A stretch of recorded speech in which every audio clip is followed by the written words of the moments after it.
Okay, and we're back. We're back with part 3 of Dazzler the Movie. As a recap, Dazzler the Movie brought to you by writer James Shooter, penciler Frank Springer, inks by Vince Coletta, and we got colors by Christy Shield. And to catch you up as to where we are, nothing happened. Dazzler decided to date Roman Nakobo, then gave up all agency and fell madly in love with him, and then was outed as a mutant. The end. Is that a fair summary? Yeah. Remember Frank? Yeah. It's been a long time. What was his point in this larger narrative? It's been a long time since we saw Frank. What was his point in this larger narrative? Well, to kill some pages. I'm RJ, or maybe I'm Sully Solenberger. That wasn't a dodge at all. And I'm Matt, and we are here for, I believe we're on episode 39 of Almost an X-Man. Yes. And this is part 3 of Dazzler the Movie. The final part. We will be wrapping up Dazzler the Movie today. So if you remember last time, we left Dazzler and Roman had told her that there's going to be a showcase. She's going to show off her abilities. So now we're at the LAX airport. You can see the big, fun flying saucer thingy. Yep. That used to be a restaurant. A rotating restaurant. Yeah. And back in the, I guess, the airstrip or airfield, there's a massive crowd. So I should point out, this is Los Angeles International Airport. The main airport in and out of Los Angeles. Hundreds of flights every day from all over the world. If not thousands. Roman has seemingly, with his lack of funds and dearth of influence, has seemingly shut down the airport for this demonstration. It's incredible. There's a massive crowd, TV cameras. They got a couple jets there. A couple? What are the jets there for? A couple? There's a line of 6 jets. Massive commercial airliners, yes. Yeah. Like 747s. At least 6 of them. All lined up. Technical crews are working on things. The cameramen are looking around. It's like, hey, what's going on? Is there anything under the stage, or what's happening? They're wondering where Roman could be. They look up to the sky. Hey, look! One of them yells. It's them! There's a chopper. From the chopper, suspended like a bench. Just a hanging bench, like you'd see on somebody's front patio. It's extraordinarily unsafe. Roman and Allie are just hanging on. They're not hanging on. That'd be insane. They're just sitting on this bench. Yeah. Allie wearing what looks almost like a purple cloak of levitation. Yep. And nothing else. The skimpiest little two-piece you ever did see. It's so weird and unnecessary. Next page that your 13-year-old cousin tore out of your volume. Yeah. So Dazzler does not say a word. Just does as she's told. As Roman talks to the press, Dazzler removes her cape to prove that there are no devices or anything, and is standing in just a bra and panties in front of the gathered press and several television crews. It's weird. And to one particularly creepy old man. She don't look like no dangerous mutie to me. Check out those bazooms. Hey. Hey, yo. Hey, bada bing. And everybody starts laughing at Allison. Oh. Ha ha ha, you're so pretty. Ha ha ha ha ha. Ha ha ha ha. You are a specimen of a human being. Ha ha ha ha ha. So funny. And Roman invites up all the female reporters to inspect Allie because, you know, that will make her less uncomfortable than the male reporters checking her out. Because you can't have a bunch of just slapping up against her because they're trying to check her out. It's insane. This is insane. There's a lot going on here. Roman yells out, "Gentlemen, start your engines." And all of the commercial airliners fire up their engines and roar. Real loud. Allison, on Roman's command, starts gathering sound and glowing. Just glowing. Starts doing a windmill motion now. Roman wants to get more sound. Rev it all the way Here's up, guys. my question, and I don't know the answer to this, and we don't have an Air Force liaison on this issue, so I don't know. How high can airplanes crank their engines without moving? That's an interesting question. I assume maybe it works similar to the way that... Well, actually, now that I think about it, it probably is this way. So you know how you got your car, if your car's in park, you can rev the engine. It's not good for the engine. It's not, but that's probably all that they're doing here. The fact that they're doing it with large commercial airliners, probably even more of a cause for concern. Yeah. Just revving those jet engines while it's in park. This whole thing is out of control. I can't. The crowd's in disbelief because of the wasted fuel and the fact that Allison is a human nightlight. And at this point, Roman is telling the planes to go louder and louder and rev the engines more and more. Allison is full mooning people behind her. Oh, yeah. You can see straight through her underpants. 100% you can. No question. But the engines get dangerously loud, and Allie needs to absorb all of it, and she feels something start to change. She's got to absorb more of the noise and more. She's got the sound lust again. Remember we first saw this when she ate claw. Nom, nom, nom, nom, nom. She's got the sound lust. She does. Her appetite can't be satiated. But something about this, it's so much power that despite being in Galactus's sound bombardment chamber, which you think would be more sound than this, something has changed inside of her. We'll talk about that in a minute. But the crowd starts going crazy. Because they cut off the jets? No. Because Allie's absorbing so much of the sound that nobody can hear anything. Everybody's screaming and she's absorbing all of it. And they're freaking out. The image of her doing all this, in your head, you can't help but hear He-Man yelling, "I have the power!" She is flexed out. She looks more Diesel than she usually looks. Like, yep. those some guns. She's got some guns on her. Yep. Roman's just thinking in his head, "My God." And we just get a full page of her in a Jesus pose, absorbing all of the sound. It's kind of more like the Y from the YMCA. Yeah, but with hard nips. Because yeah, seriously. Because they showed the nips. It was probably a balmy 62-degree night in Los Angeles. And she's absorbing sound up to the moon or something. I don't know why we keep zooming further and further out. Yeah, I was hoping that you'd see like Lockjaw, but I know. they're on the other side. So, but it looks like NASA is taking note of how much sound she's absorbing. Something weird's happening. It doesn't make a lot of sense. Yeah, they show I think one of those is supposed to be like the Earth, because you see how there's that curve. You see like the LAX little diner thing, and then on the other side, I guess that's supposed to be New York. Because you got the Twin Towers and the Chrysler Building and the Brooklyn Bridge. So she can be seen on the other side of the country. Well, I think that's the point of the moonshot, too, is you see the little speck of light on Earth. She's so bright you can see her from space. Yeah. Cut the engines. It's over. For a moment, near silence prevails. The crowd remains hushed with awe. Then they bug the out. Seriously. She's a mutant. She could kill us all. It's real. It's true. Let me out of here. That one guy is clearly running over people. Oh, yeah. Because he looks several feet taller. Oh, yeah. No, he's mid-trample. The people in front of him. Nice work, Nakobo. I'll be in touch. Says Eric Beale. So sleazy. So Allie puts on her sweet, sweet purple cape. It really is just lent from Doctor Strange. I want to say, it does not hide her modesty. Now she's just wearing a teeny tiny bikini and a cape. It's a kind of a stupid look, right? Oh, it's so stupid. It looks real dumb. It looks so stupid. I don't get it. Yeah. Allison's a little pissed. They're terrified of me. So I guess they get into a van, start drinking in the back as they get driven home.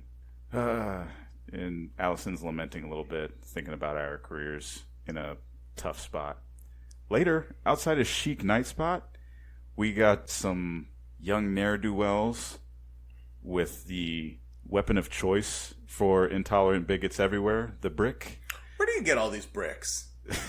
I don't see loose bricks around that often. Well, if they were in New York... They're not in New York. If they were in New York in the 80s, you could say, oh, well, they got it from a construction They're yacht. not in New York. But they're not. They're not. I don't know. You know what would have been better since they're in Los Angeles? Got those little tile shingles that you got on the roof of buildings. Yeah. A lot of homes. That would have been great. You know what would have been great if she was assaulted by miniature Oscars that say, like, best grandma ever? Yeah. Some of those. Mm-hmm. Some of those. Some other... What are some other stereotypical Los Angeles things that would make more sense than a brick? Some pastries from Porto's. Oh, yeah. Get some Portos. Yeah. But that's not assault. That's delicious. Yeah, you don't want to... Portos is great. Yeah, especially. Yeah, Allison would... Those would be gone before they hit the ground. Yeah, we already know she's overweight. Clearly. So these guys with their... Pre-planned... They planned this. They went to a construction... hardware store and bought themselves some bricks just for this assault. So let's count it. We got 6 guys, so at least 12 bricks, because they're double fisting. Oh, yeah. It's get them, Muty Lover. And you got 1, 2, 3, 4, 5, 6, 7, 8, 9, 10. Oh, there's not 12 bricks. Oh. There's 11. 1, 2, 3, 4, 5, 6, 7, 8, 9, 10. Yep, 11 bricks. Oh, well.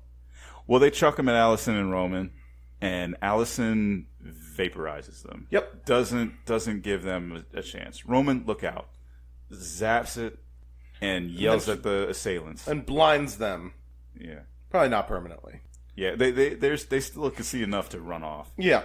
And then they get in the car. Allie's sad that everybody's after her. Roman pulls out a cigarette and Allie lasers to light it. Roman is shocked. How'd she do it? The radio's not even on. And this is where we learn what those planes have done to her. Yeah. This is an important part of Allison's development as a character. I will say, in this 70-plus page graphic novel, this is the only good thing to come out of this. This is an important change to her really moving forward. Yeah, it really actually is. Flat out. It's a solid evolution of her power. Yeah.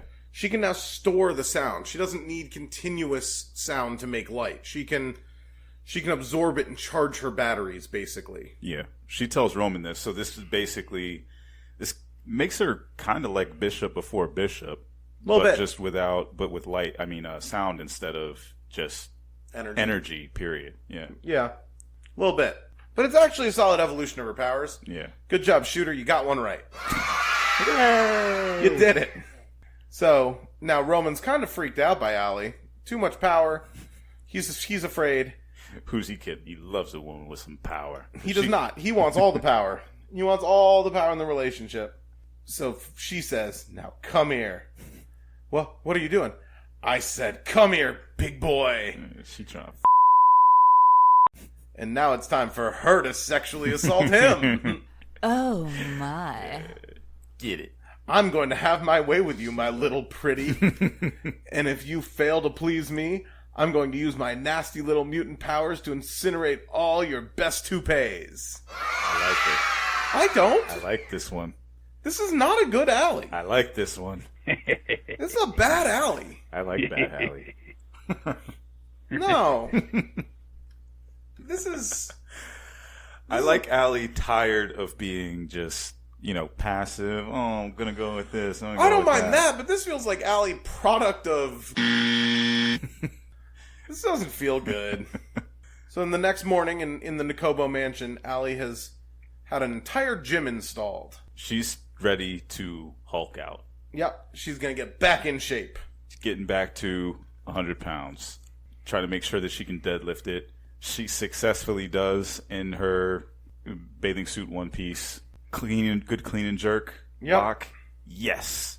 That's the first step back on the road of being me. And Roman hears all the racket, barges in, before he could even get through his routine, because he is at the door just looking as spry and sprightly as her grandfather.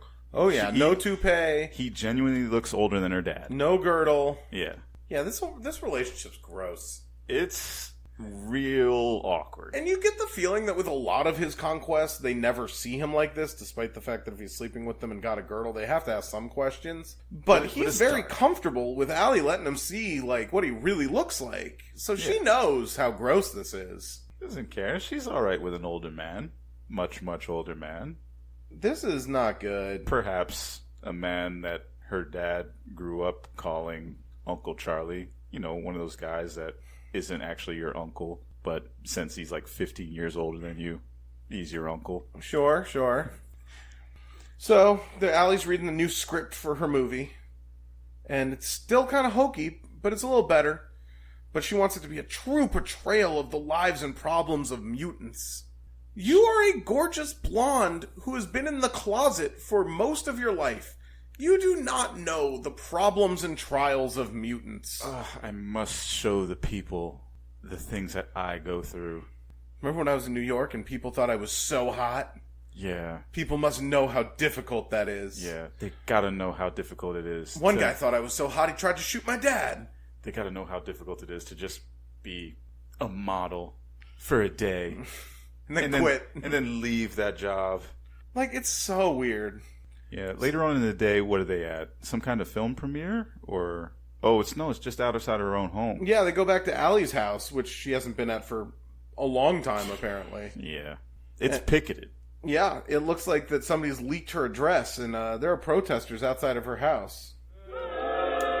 So, like, there's the one fun protest sign, down with Daz, and then there's kill all muties, die mutie, get out, a mutant-free world.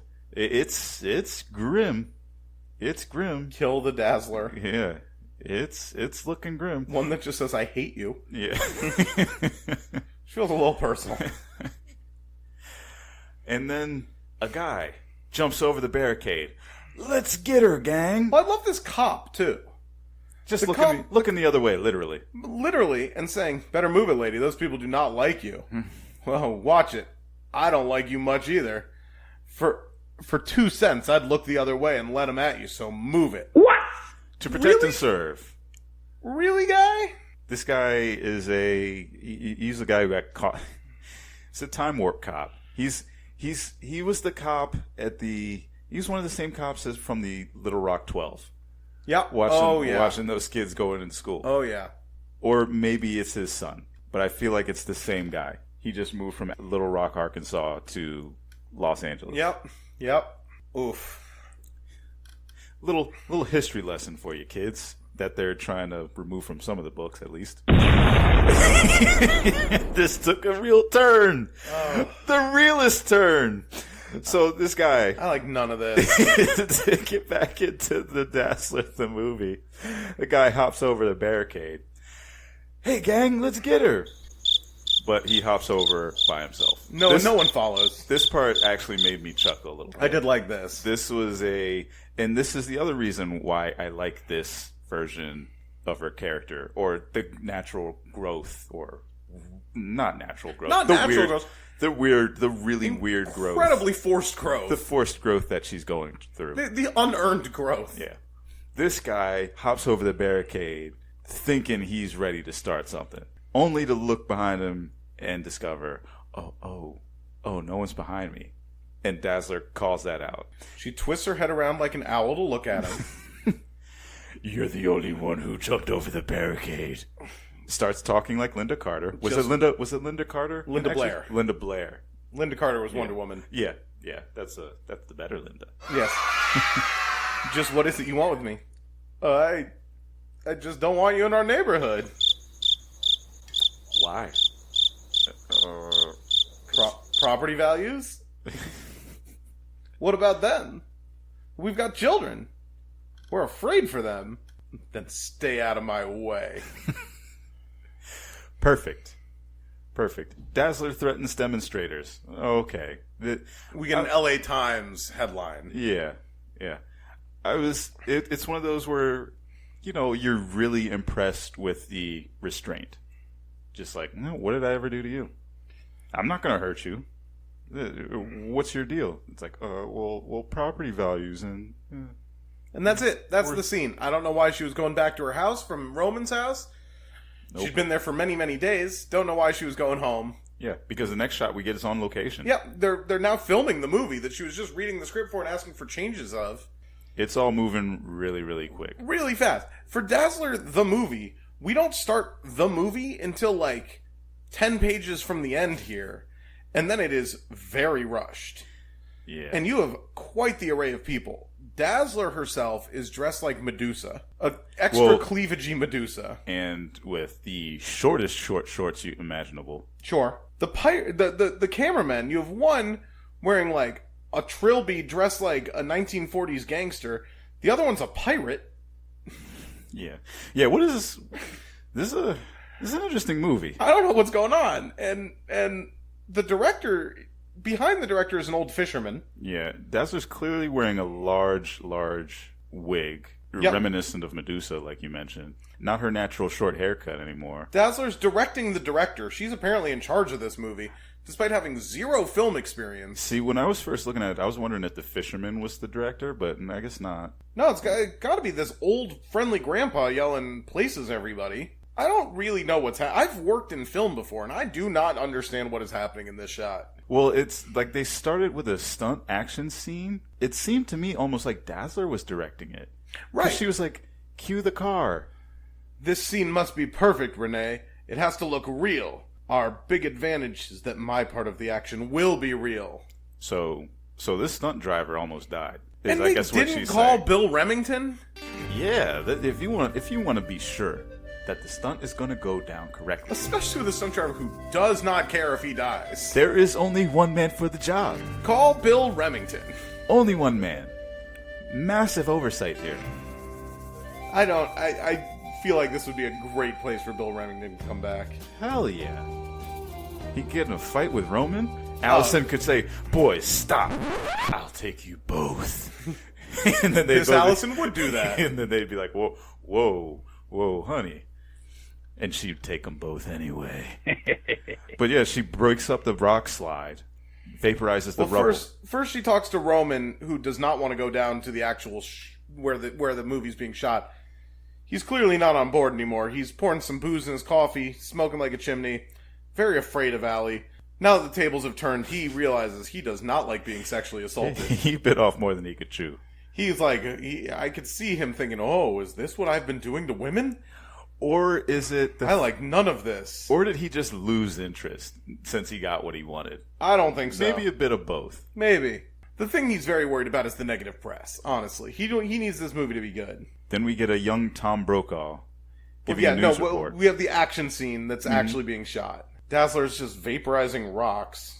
That's it. That's the action scene. That's the action we get in this giant graphic novel. No, there's one more. There's two more, actually. Yeah, okay. There's two more. Oh, no, you're right. Now we get unbiased Tom Brokaw. Yeah. Super unbiased news report. Giving the report of the superhumans known as mutants and their dangerous abilities. How are they that much different from the Fantastic Four? Well, the Fantastic Four are rich. So they're not really mutants. I just like this news reporter going like, mutants are here and I don't like them. I'm purred happily. Mutants are bad. Yeah. Racist. Mutant. End of news. Like, seriously, it's the worst news. It's the most biased newscast I've ever heard. 2 weeks ago, filming began on Roman Akobo's latest movie, which co-stars one Allison Blair, an admitted mutant.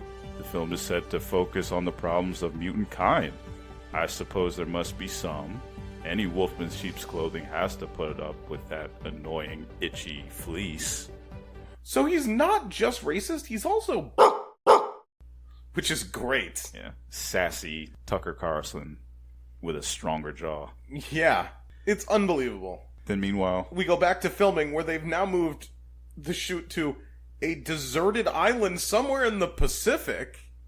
How'd this work? Can you imagine the scouting? Find us an unpopulated island that contains a dormant volcano. Okay. And like the scouting, like I don't know much about area scouts, but I can't imagine you usually give them that massive of a budget. Nope. Where they just have to go, hey, go on an expedition. Yeah. It's basically like, all right, Magellan, find the new world, and we're going to film our movie. It's insane. It's incredible just to be the... I'm in awe now just thinking about that location scout. The location scout for the Dazzler movie? Yeah, the location scout for the Dazzler movie had to be one of the most amazing positions to have. It's, yeah, just flying a helicopter to remote islands around the Pacific. Yeah, just on an expedition. So for this shot in the movie, they explode a volcano to activate it and let Dazzler shoot the rocks that fly up. Yeah, what did they say before this scene? That they had previously loaded it up with loads and loads of, like, explosives? Well, the explosive charges set off a minor eruption, just as we hoped. Okay. I was going to say, because I don't think that that's a safe thing at all to do. No! For a volcano. Of course it's not a safe thing to do. Let's just drop a bomb in this volcano and see what happens, Ted. I feel like that'll be bad. It is. It's bad.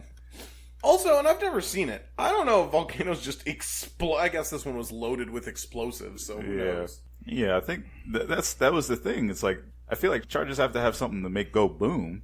And it's not like magma's not TNT.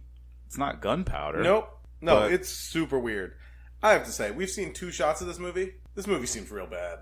I don't know how the movie connects. Because if it's supposed to be about okay, it's supposed to be real life trial and problems of mutants. Yeah, it's supposed to be about the problems of mutants. So you would think that you would show like mutants being chased out of a movie theater, or mutants being made to sit the back of the bus.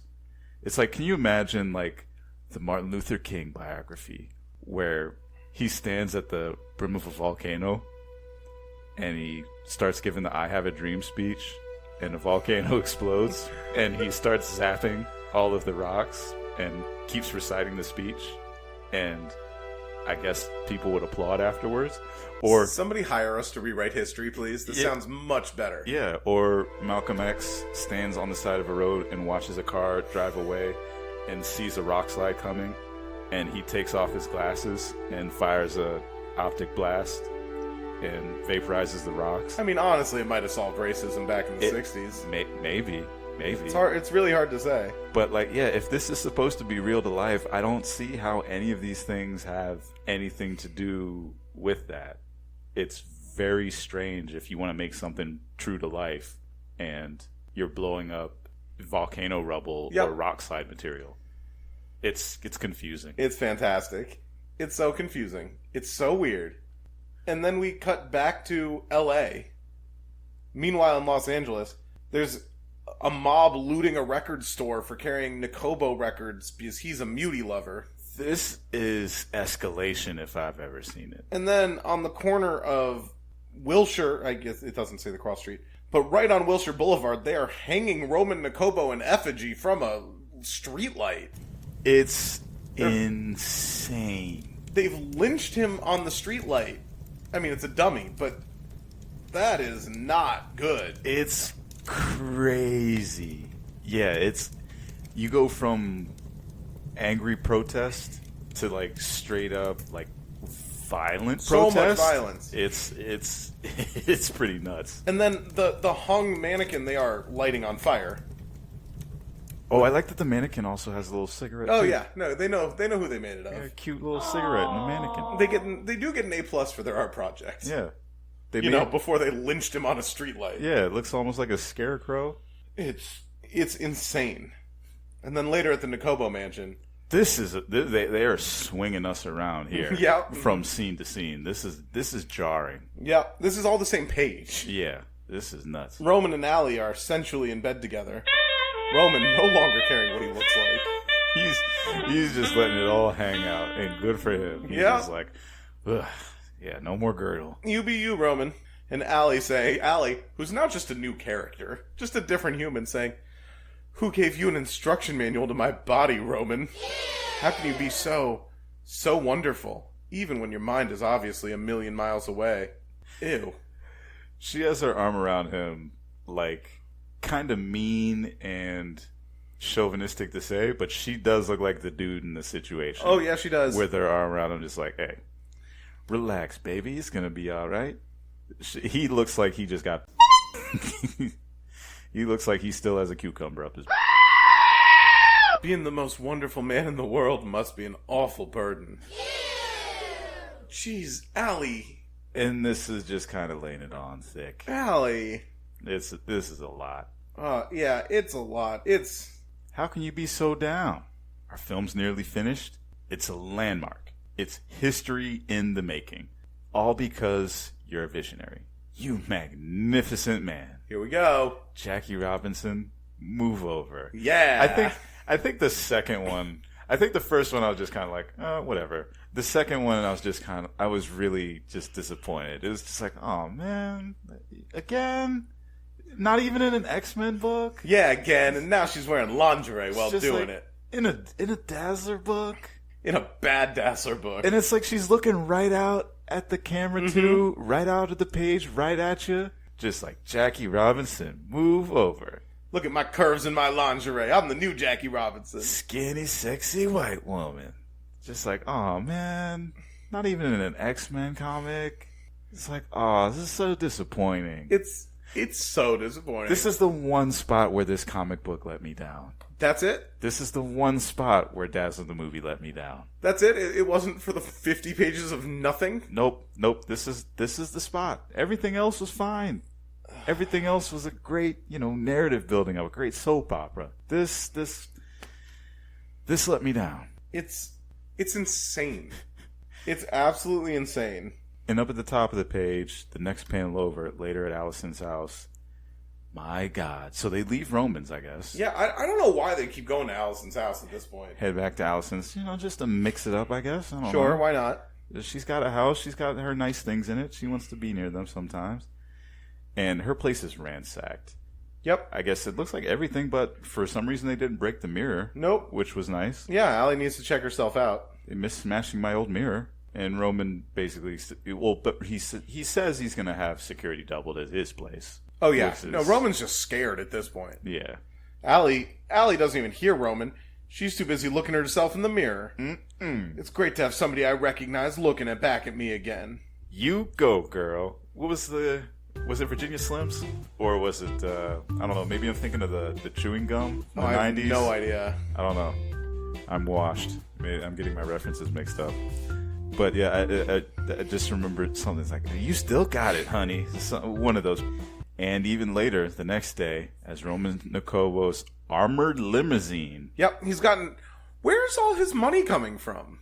Rich white man privilege. Yep. Just, once you got it, you can never lose it. Even if you're in debt, you still got it. Sure. They head to the gates of Beale Studios. There's another mob outside. Don't worry, Roman. You're in good hands with Blair. Okay.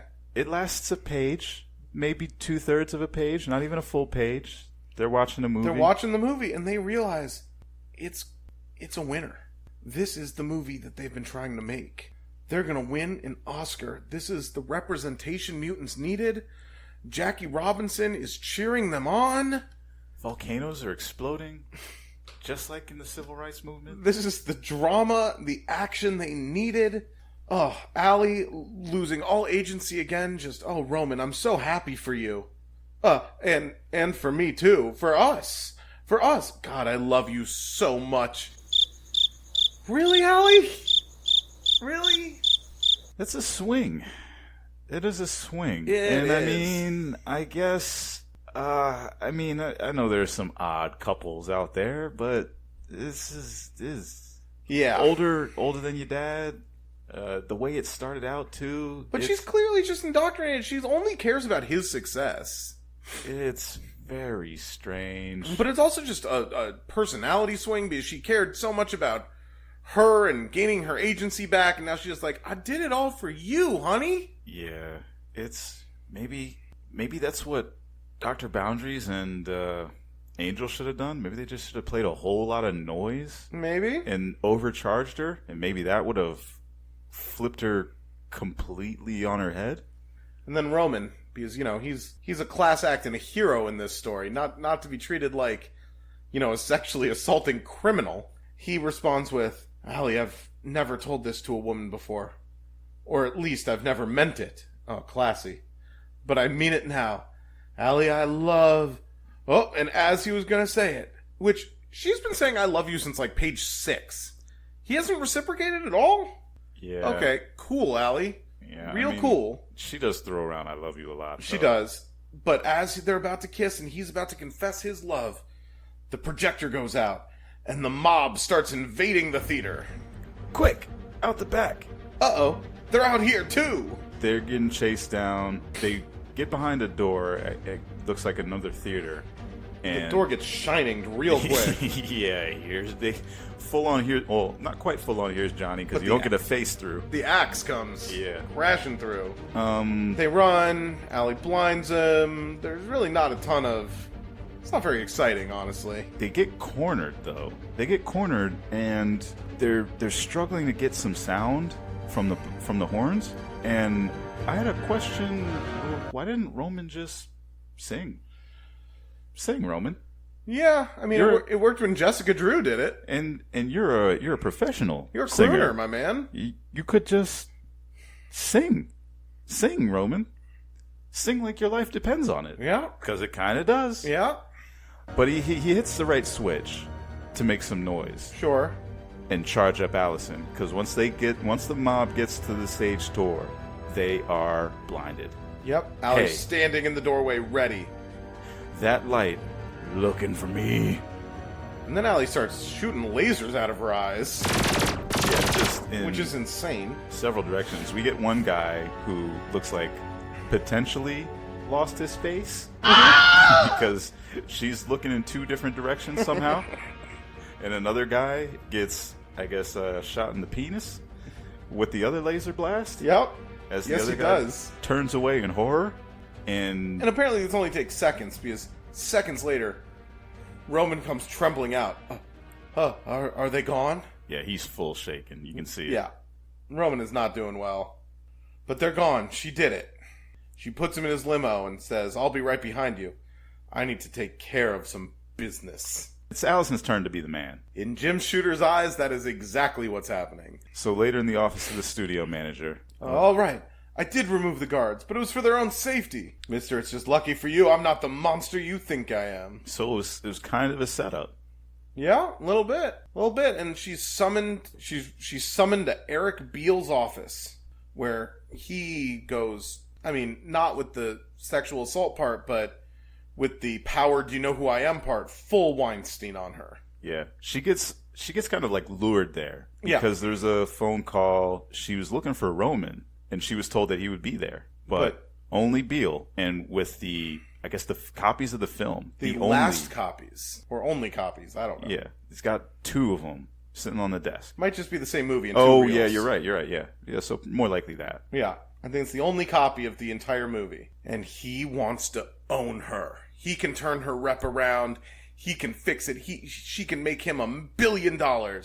But he wants to own her, and she needs to sign a contract. And yeah, if she refuses, the film goes away forever. It'll be destroyed. And to just get her even lower, he presents her with a contract that Roman signed. He now owns Roman. I thought Nick Brown owned Roman, but that doesn't come up again. Roman was in on it the whole time. Yeah. You think he was the one who found out you were a mutant? No. I planted that seed. Yeah, Roman's a idiot. I knew the whole time. It was me all along. This whole story. You thought you got away with me? You thought you got away from me at the very start? Surprise. Everything that has happened to you to this point. Allison, I am the Grand Machinator. I want to point out, there's like 3 pages left. We've had a 70-page story where nothing has happened. But this is the grand reveal. And with 3 everything, pages left. but all the nothing. Nothing. He was behind it. The puppet master behind all of the nothing was Eric Beale. It's bam. It's insane. It's the chair across the head of a narrative twist. It's out of control. It's so weird. So she cries. She doesn't want to do it. She doesn't want to sign her life away. But Roman's already done it. And she doesn't she's been ruined in the press. What's she going to do? So she signs the contract. And she hands it to Eric Beale to reveal she's written, "Go suck an egg." Oh, You showed him. oh snap! I wish she wrote "Go for it," And then he was like, wait, what? And then she like, zaps him. I would really wish it was that. That would have been so much better. Yeah. Nobody remembers the go for it's anymore. Yeah. But go suck an egg, okay, that's okay. But what happens next is better It because just punches him in the face. it is a form punch too. It is. Say what you will about, Allison being girly. She knows how to throw hands. It's a nice form. She puts her shoulders into it, hips into it. Awesome. And then he's like, "What are you doing? What are you doing?" She aims at him. He thinks that she's about to, zap him in the head. But I do want to say something really weird, just going back for a second. Mm-hmm. When he's trying to convince her to sign, talking about how he's been pulling the strings the whole time, telling her to her face that the world's been wondering why Roman Nakobo would jeopardize his career by co-starring with a whore that was a mutant. Okay. Real strong negotiating tactics. He also says that she is built like a brick outhouse. She's a brick. But isn't that how you describe, like, buff gym bros, not like sexy ladies? Well, it's a fit woman. I thought it was like a buff dude. No, you've never heard the song Brick House? Yeah, but I thought, like, when you describe somebody as a brick house, it's like a really buff dude. Oh, well, yeah, but it's with women. I think it's usually more complimentary. Like she's really, really fit. It's when you add in the shit house part. Yeah, which he did. I thought it was weird. Yeah, I don't know. Anyway, could be. I mean, maybe. Yeah, I don't know. I think we're just too far removed from this time period. Maybe where we just don't. Yeah, know that's fair. Because we weren't alive, but yeah, that's fair. And no one talked like that in the 90s. Yeah, no one did. Anyway, she punches him in the face and vaporizes the film. That film's worth hundreds of millions. Oh my god!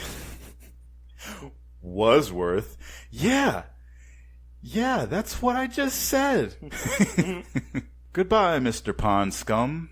She walks out singing "I'm Still Standing." Get it? Throwback. Yeah. It's a callback. I like that she bucks at the girl at the table. Just like, say something. She cowers. Eek! Feeling like a little kid.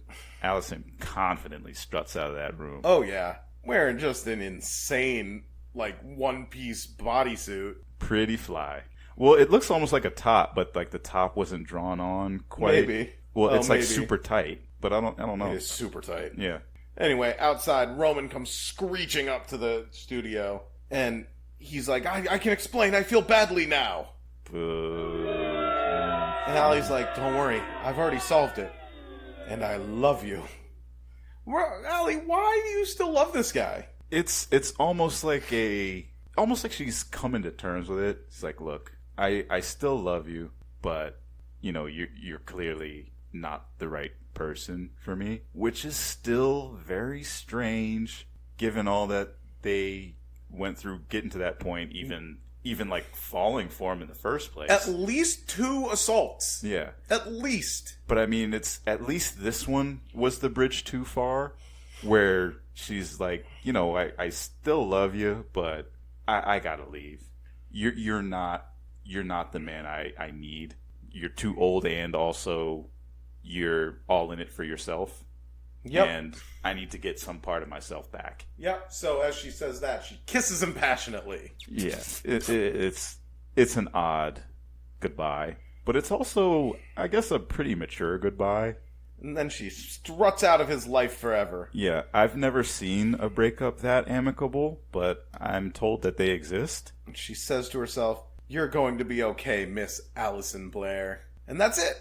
Struts off confidently with her purse, kind of out of line with her hand. And that's it. Her life's in ruins and she has nowhere to live. But that's the end. Happy ending, everybody. Yay. Happy ending. Jim Shooter wrote this fantasy where Roman Nakobo can seduce a sexy lady by assaulting her, and everything's A-okay. Maybe she still has the old apartment, but we won't find out. Not at least until... we won't find out next week Nope. because the next one doesn't have her apartment in it. Nope. Next, we take another divergence away from the Dazzler main series, and we're not. It's a little unclear where this falls in continuity. I think it's numbered. It's not. Okay. It honestly, it doesn't really make sense where it falls in continuity. Mm-hmm. But this is where they put it in the Dazzler Masterworks. Mm-hmm. So next week we will bring you part 1 of Beauty and the Beast. Well, it's definitely after this because she does have the shorter hairstyle. It is after this, yeah. But what I should say is once you read Dazzler issue 35, I think it's unclear where exactly Beauty and the Beast falls. Gotcha. She's kind of doing 2 things at the same time. Hey, she was working 2 jobs at once. So, and yeah. But we are going to take you through the Beauty and the Beast miniseries. It is a thing. Beauty and the Beast. I can't defend that one. Beauty and the Beast is rough in a very different way than this. I've only read 1, and I can't defend that one. I have read it. It's really bizarre. This one was challenging enough, but at least the artwork was top-notch. Really cool this is really Springer hitting his stride here. I like the little alternate cover almost on the last page. Yeah. With Dazzler in what can only be described as the single most 80s outfit she has ever worn. With the fullest of shoulder pads, long sleeves. Looks like she looks like fishnet stockings. Yeah, she looks like an 80s music act. She does. With this styled short haircut. Like she's going to start singing a Devo song. Yeah. But that's it. That's Dazzler the movie. We've done it. We've made it through. I hope we made it fun, because it's not fun to read. It's very bad. I don't know what you're talking about. It is an absolute delight. I was so angry with myself for not remembering I was going to have to read this and Beauty and the Beast again when agreeing to do this podcast. It's so bad.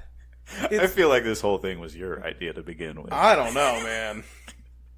I'm pretty sure it was your idea, and I was just like, hey, I can do some editing. I remember how to do this. I don't know. It could be fun. I'm mad at everybody. I did not want to have to read this again.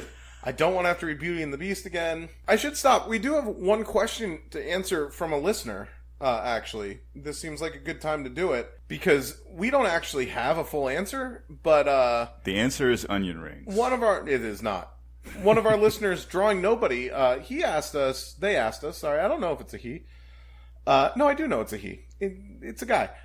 He asked us, we are doing almost an X-Men podcast. So, what is after Dazzler? We're kind of nearing the end of the series. What's our next option? What's next on the docket? I have to say at this point, RJ and I have talked about it. We haven't settled on anything yet. Yeah, we were kicking around a couple ideas. You had brought up, what was it? Firestar. Oh, I definitely want to read Firestar, but that is only it's got 4 issues. A 4-issue miniseries. That's not really a full like season of a podcast. Right. Firestar was kicked around a little bit. Rogue is probably not as fun. I mean, it's probably got a couple decent ones, but I don't think that it's quite as wild and would be as entertaining to revisit in our little book club. No, the Emma Frost solo series is truly awful, which means it might be fun. It's like offensively bad. Mm-hmm. So that might be fun. Mm-hmm. I don't know if this counts as almost an X-Man, because he's not a mutant, but he was part of Excalibur since its beginning. Close enough. But the 70s, the really early 70s Captain Britain stuff is really weird. Yeah. And hey, that's almost an X-Man, right? That might work. I mean, maybe we'll even throw a curveball and do some Spider-Man storyline, because there was a point in time where Spider-Man was living at the X-Mansion. Yeah, that's when Sauron didn't want to cure cancer. Yeah, he was almost an X-Man. He just wanted to create more dinosaur people. Yeah, we've got a few options, but honestly, if there's anything you want to hear, anything almost an X-Man, give us some suggestions. I'm not saying we're going to do it, but... You know, we'd love to hear what you want to hear. Open to ideas, most definitely. Yeah, let us know. I feel like there was another one I was looking at the other day that could be an option. Was Namor the Submariner from the 90s. Maybe. There was a run there that he is retroactively almost an X-Man. Yeah, there could be some funny ones there, especially since he's a mutant too. Now. Yeah. As of, what was it, 19... No, I think it's like 2000, like, 2000, okay. maybe even later. Yeah. I feel like it was the early aughts, if not the 90s. No, it's definitely not the 90s. I know that. Okay. But yeah, let us know what you want to hear. We're probably going to cover Firestar, but that's only four issues. Yeah, Firestar is a lot of fun. Yeah. If RJ's never read it, and talking about butter rum will be great. Wait. If you know about butter rum, you know. Is it like butter beer? No, it's the name of a horse. It's the name of Firestar's horse. Wait, she has a horse? She does have a horse. Isn't she just like... was she just like a regular... Okay, I have questions now. It's from before she was a mutant. She is like equestrian. It's just her horse. It's yeah, not... she was... Yeah, wasn't she just some like... It's not a superhero horse. Yeah, she was just like a high school student or something. Yeah, it's not a superhero horse. It's just a horse. But she had a horse? She does have a horse. She has a horse named Butter Rum.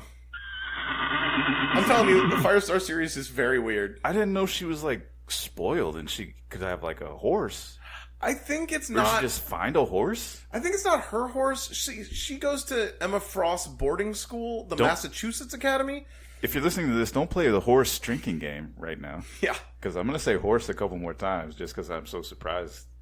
She ends up at the Massachusetts Academy instead of the Xavier School, and I think, like, in order to win her confidence, Emma lets her, like, trains her in horseback riding because she likes horses. Because, you know, she's just like a teenage horse girl. So Emma basically gives her a horse named Butter Rum. Yeah, I remember those. Yeah. The horse girls. So in order to win her trust, Emma gives her a horse named Butter Rum. And if you know what I'm talking about, it's hilarious and fantastic. It'll be great to read it. RJ's never read it. It'll be a lot of fun. But that's, like I said, that's only a 4-issue series. So what are we going to do after that? I don't really know. I think 70s Captain Britain is really weird and really fun. It's weird in a very fun way. Once you get into 80s Captain Britain, you get into the Alan Moore, Alan Davis stuff, it almost gets too good for us to cover on this podcast. Because that stuff is fantastic. This Butter Rum series? Nah, Butter Rum. Butter Rum series. Butter Rum. Butter Rum doesn't make it out of the Firestar miniseries. Oh, no. Oh, no. To the glue factory for Butter Rum. Oh, Butter Rum. Oh, God. Spoilers. Butter Rum's a lot of fun. Oh. It's a lot. Rest in peace. But anyway, tell us what you want to hear, because we are almost an X-Man, and I know Dazzler became an X-Man later. At this point, she's almost an X-Man. So let us know. What else is almost an X-Man? Give us some options. Who came close, but never really committed? Give us some options. If we like those options, maybe we'll make a little poll. We're nearing the end of the Dazzler solo series. I do think there are a few more Dazzler issues sporadically that we may cover before we're done with Dazzler here. But let us know. Oh, if we ever get really deep into this, we can do Almost an X-Man, a video game show. And the first one would have to be X-Men Legends 2. Because remember who was in that? Who wasn't quite an X-Man? Who was in that? Iron Man. They had Iron Man in that game. Not playable. Playable. Playable? Yeah. I don't remember that. Yeah, X-Men Legends 2, The Age of Apocalypse, had Iron Man in it. Oh, that's weird. Yeah, that would be the first game that we would have to play. What was the X-Men game that was actually an X-Man game, but was almost an X-Man game? Almost an... Oh, the one where you don't get to actually play as any of the X-Men characters? You can just kind of talk to him once in a while. Not Rise of the Imperfects. No, was it X-Men Destiny? I think it's Destiny. It was either Destiny or something else. One of those other... That's a bad game with some terrible design choices. I wouldn't know. I'd never played it. Because it was... Because, again, like you said, it's an X-Men game, but you don't get to play as any X-Men. Yep. So, yeah, you read that in the video game magazine, and you're like, nope. No, thanks. It's bad. I'm good. What was the video game that came out last year that I played? That was... Midnight Suns. Yeah, Midnight Suns. Midnight Suns was fun. Midnight Suns was fun when you got to play it. There was a lot you had to do between levels of Midnight Suns that was not fun. You didn't like hanging out by the pool with sassy Ilyana? It was weird. It was weird that in order... Trying to give her a gift and her being like, no, I do not like this. It was weird that before I could play another level, I had to play video games with Ghost Rider. And then you gave her like a severed head or something gross and she'd be like, oh, you get me. What a weird game that was. What a weird core loop. And how Spider-Man kept his mask on until, I guess, Peter finally took it off. Did he? I didn't make it that far. I gave up on that game. Oh, yeah. I loved the levels so much, and I could not make it through the nonsense between the levels. I couldn't do it. I powered through it. It was fun. They had a couple fun little bits. It was long. It's a long game, but I like games where you can just kind of sink into them, like the old Final Fantasy games in the I love that. late 90s. This felt real weird. Early aughts. This one just felt weird. It was odd. It could have used with a little bit more space, but there was a lot of stuff on that like estate to explore too. So you could find little side things that would give you extra moves. Yeah, it just, I don't know. I didn't need to decorate my room for half an hour before I could play another level. I liked hanging out with Ileana. Ileana was fun. And I liked hooking up Blade and Captain Marvel. That was fun. I liked them hooking up with the relationship. What a weird game this is. You could hook up Blade and Captain Marvel. Aww. Anyway. Blade keeps his distance because he's afraid of hurting people, except for Captain Marvel, because she's super strong, and that's what makes them a good pair. You know Blade's real name is Eric Brooks, right? That's way less menacing than Blade. Eric Brooks just sounds like a kid you went to high school with. And he wore lime green in the 80s. Well, he was also born in London in the 80s, too. Yeah, they got away with them. I don't think Wesley Snipes could do a British accent.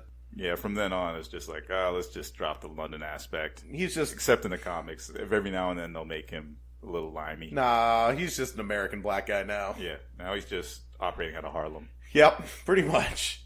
Anyway, this is the Dazzler Podcast. You don't want to talk more about the relationships in Midnight Suns? I still remember a bunch of them. Clearly.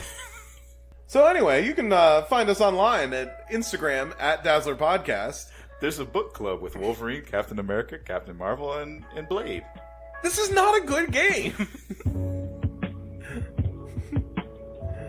Spider-Man 2 is a good game. What about what you're describing makes you think it's a good game? So at Dazzler Podcast, you can find us online. Let us know what else we should cover as Almost an X-Man. Tony Stark and Doctor Strange have arguments in the little demon machine. Yep. They make a magic demon machine. Yep, you can find us online at Dazzler Podcast. We're going to wrap it up here. Thanks for listening to Dazzler the Movie. It's been a long process. We're getting a little slap happy at this point. So I think it's best we sign off before you hear more about Midnight Suns and what a weird game that was. Thanks for listening. I didn't even get to talk about, what's her name yet? Nico. Yep, Nico was there too. Yeah. Okay. Until next week when we cover Beauty and the Beast. Go for it.